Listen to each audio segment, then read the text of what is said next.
সদকাতুল ফিত, যেটাকে আমরা স্বাভাবিকভাবে ফিতরা বলি। ফিতরার দুটা ফিলোসফি আছে, ফিলোসফি দর্শন।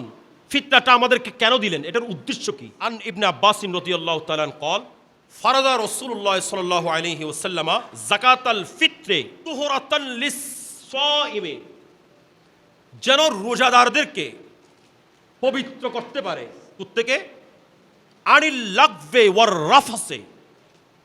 রোজা রেখে আমরা মিথ্যা বলেছি, রোজা রেখে আমরা অশ্লীল ছবি দেখেছি, রোজা রেখে আমরা চোখ দিয়ে গুনাহ করেছি, আমরা জবান দিয়ে গুনাহ করেছি, আমাদের হাত দিয়ে গুনাহ করেছি, আমরা গীবত করেছি, আমরা সমালোচনা করেছি, আমরা মন্দ কাজ করেছি। এগুলো থেকে মুক্ত করে আপনার রোজাটাকে পবিত্র করার জন্য আমার রসুল বলছেন, আল্লাহর পক্ষ থেকে আমি রসুল তোমাদের জন্য এই ফিতরাকে ওয়াজিব করে দিয়েছি। তাহলে ফিতরার উদ্দেশ্য এক নাম্বার হলো কি?